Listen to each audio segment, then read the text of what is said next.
A fragrance company called Maksim Perfume reached out to me claiming that they have some of the most high quality smelling fragrances, so I had to take them up on that offer. The name of their 3 fragrances: Café Mystique, Amber Balsam, and Musk Couture. Each composition contains between 95 and 100% natural ingredients. Maksim Perfume, he's the son of Dmitry Bortnikov. Bortnikov Parfum. I was very curious. They were kind enough to send me all 3 of their releases for their debut collection. I just want to tell you, are these fragrances worth it? Do they smell good? Let's find out. We're gonna start off with their first fragrance called Café Mystique. Oh, okay, magnetic cap. Their note card looks very nice. Top notes are bergamot, kopi luwak coffee, and black pepper. The heart notes of frangipani, cardamom, lang lang, and labdanum. And the base notes of vetiver, vanilla, beeswax, myrrh and frankincense, and oud, siam, and Turkish coffee. The atomizer?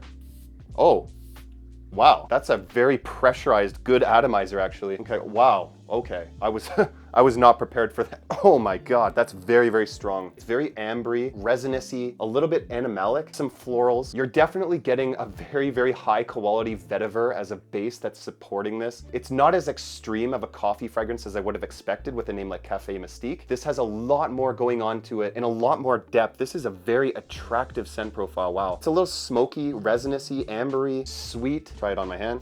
That atomizer is just insane. Look at the friggin' sheen on my hand when I spray this on here. Smelling high quality, but it's not anything challenging. Like, this is something I could totally see you wearing when you dress up, looking nice. Actually has like a sexiness behind it. This is gonna be hard to top. Okay, so now I'm gonna try Amber Balsam. But first, let's talk about the notes. The top notes: bergamot, cardamom, clove leaf. Heart notes: rocus, vetiver, and green tea. Lang lang, gurgan balsam, cinnamon. Base notes of oud, siam, Peru balsam, Kolu balsam, Irish amber, Copaiba balsam, and labdanum. Wow, my pronunciations are horrible. Tester strip it goes.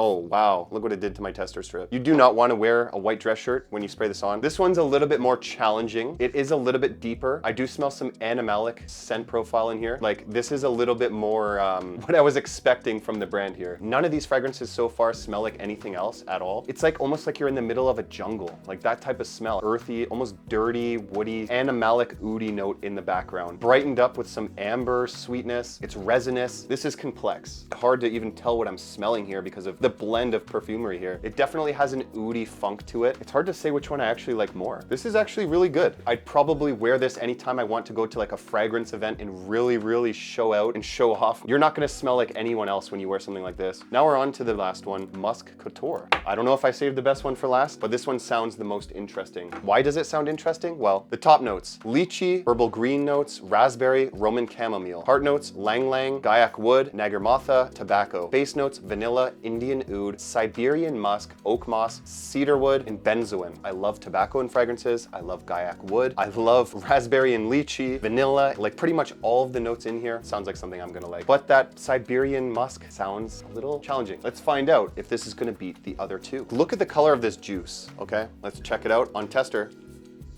Wow, oh my goodness. This is probably the loudest of the bunch. What do I smell here? So it is a little bit bright, fruity, floral, green. There is a prominent natural smelling tobacco note, like a pre-rolled cigarette, surrounded by woods. The artistry here is just amazing. It's just so realistic with fruity nuances and changes. Oh my goodness. This is something I'm not used to. I think that this one might be my favorite. This is right up my alley. It's almost incensey, warm, smoky. It smells like when you go in an incense shop. I guess that's from the gaiac wood. And you have all those like incenses, those woods and everything like that. It smells like exactly like that with some freshness provided from the fruitier notes here. Yellow floral or some sort of florals in here. Okay, on skin we go.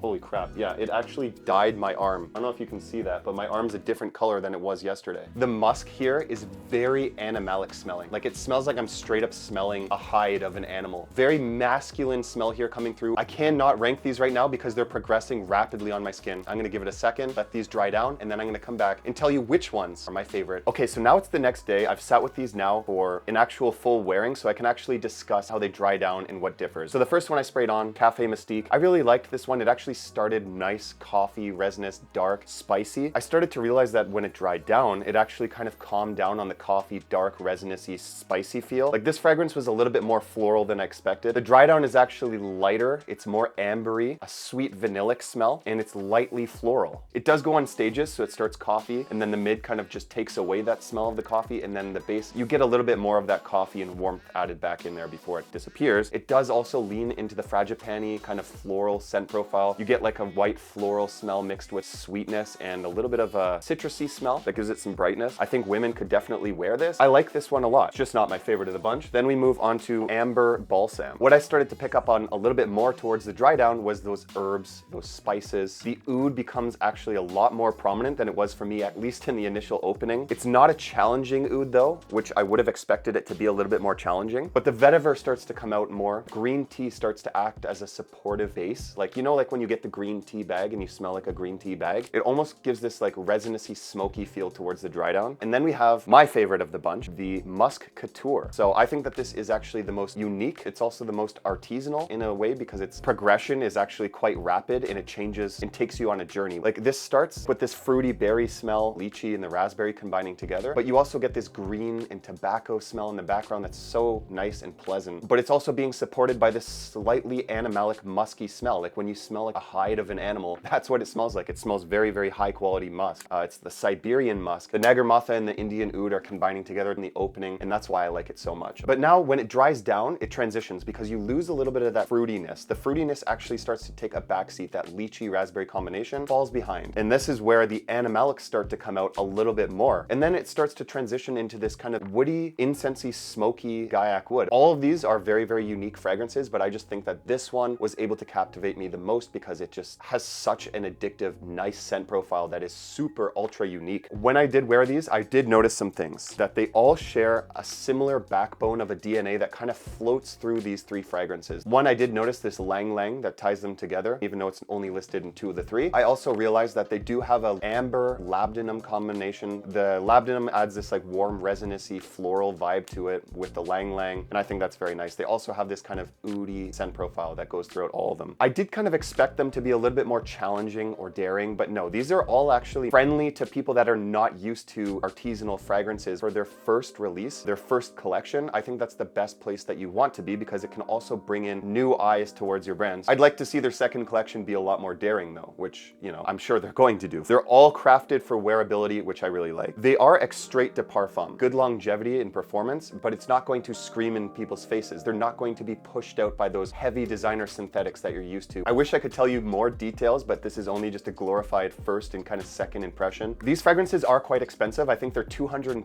USD for a 30 ml bottle. That's kind of because the natural ingredients and the perfumery and artisanal work that's put into this type of quality. I highly suggest though that you check out their sample set. It gives you all 3 of their fragrances, 2 ml of 3 of them, so that's 6 mls. I think it's only $45 USD for their sample set, and it gives you an experience of the entire house. They'll give you a coupon code, gives you $45 off of a full-size bottle. I do not get any kickback. I'm not paid. Thank you so much, Maksim Perfumes. If you ever tried any of these fragrances, let me know in the comments below, or which one has your intrigue the most. Let me know as well. I highly suggest you check out this right here, where they have some realistic smelling fragrances that captivate your scent memory. Thanks for watching, and I'll see you over there.